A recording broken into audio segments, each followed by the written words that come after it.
Wine Searcher Advent Calendar 2024. And it is clinging to the sides of the glass. It's so beautiful.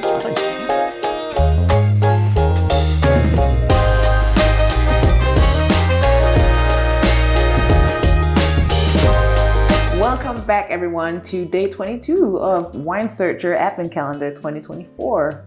Wines of the Americas. Fantastic. It's getting closer to the holidays. Well, yeah, but you'll soon be with us. So what we've got to look at today, Pinot Noir from Oregon, from the Dundee Hills in the Willamette Valley. We've had a few Pinot Noirs so far. Yeah. So here we're further north in Oregon. It's 2022 vintage of that. Really quite interesting, actually, because they had quite a difficult 2022 vintage. Oh. Quite a cool spring, and they ended up with a frost. And a frost in the spring? Yeah. Wow. Yeah, that's when the spring's going to do damage, because that's when you've got the buds, the flowers set and the buds burst, and the fruit sets at that stage. And what happened was actually the buds were killed by the frost, the fruit buds, and they had to wait for a second set of buds to come along on the vines, which don't normally develop unless the first ones are destroyed. So the entire season was very late for them because they had to wait for these buds to turn up. And in fact, they didn't pick this.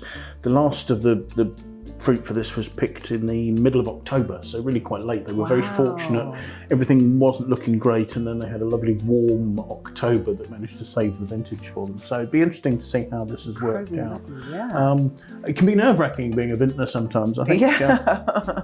Wow. So this is the second wine from the Crimson Group. Crimson Wine Group, yeah. Crimson are really interesting people to work with. The winery that started in 1993 was somebody called Gary Andrus, and Crimson took that over from them. And actually, they tend to work to keep the nature of a winery because they want to be making premium wines. They're not trying to just produce large brands.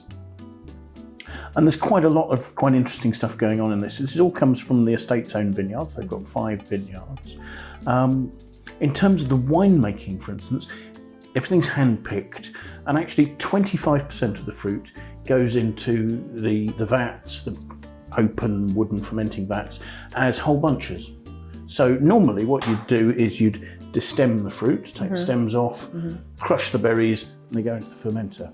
Now here, they've left those stems in there because as long as the stem is ripe and isn't green, it will add some wood tannins, for instance. And also it can help the fermentation because it helps to bring in some oxygen to the ferment. So, and it can give some quite funky flavours to things.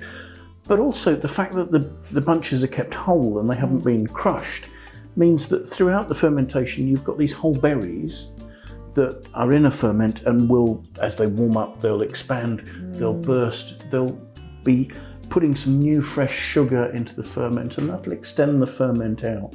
So does it take longer this way? Yeah, it helps make a gentler fermentation. You haven't got a sort of a sudden rush at the beginning when all the sugar being used up. It sort of extends it out. It makes it a smoother process. And the handling here is quite gentle as well. For the beginning of ferment, to try and extract colour from the skins, they'll pump juice from the bottom of the tank back over to the top.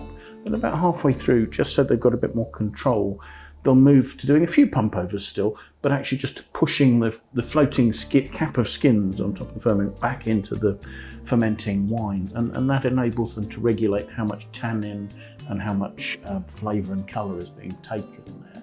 And you can just regulate that so that the style's exactly what you're looking for. After that, the wine goes into barrel. It's all French oak barrels, but there's quite a low use of new oak, only 15% of new oak. So we should perhaps see a little bit of spice, but mostly the process is just to allow some air in over a period of 11 months, just to help fix the tannins and the colours. So quite classic winemaking from a wonderful cool climate area of Oregon. Is it, because I read somewhere that Oregon is famous for Pinot Noir? Well, I think the cool climate of Oregon can give elegance both to Pinot Noir and also Chardonnay, the 2 varieties that work really quite well there. The climate, I suppose, is probably closer to that you find in the classic area for these grape varieties, Burgundy. Whereas in California, you have to find the cooler areas of Yeah. California to really grow great Pinot Noir and Chardonnay. So, yeah, it's a variety that seems to do very well here. Oregon is perfect for Pinot Noir. Bits of it, yeah. Bits of it.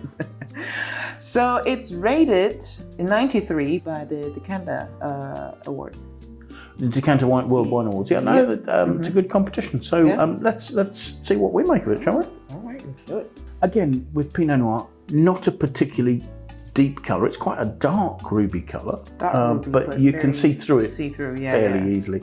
I don't know what the alcohol on this is. About 14 or something. It's 13.5%. 13.5. So perhaps that's reflecting the cool climate. It's not quite as high in alcohol. So swirling it, it seems to be fairly viscous. It's starting to form some tears there gently. See what we make of the aromas, shall we? Again, we're using these bigger glasses because for Pinot Noir, it's nice to release those fabulous aromas. I'm still practicing my swirl in these big glasses. Well, I think we're fairly safe. We're not spraying it around everywhere. As we do this. I do like those aromas. There's quite a concentration. It's almost like there's a sort of almost a jamminess to the fruit there. There is a lovely sort of vivid red cherry note, I think, but there's something. I think it's slight sweetness, which is also something that you get in jam. It's a concentration, isn't it? It's almost veering towards a sort of sweet licorice or something like that kind of note there. And that could be hints of the complexity coming from the stalks of the grapes in there as well. So let's have a taste.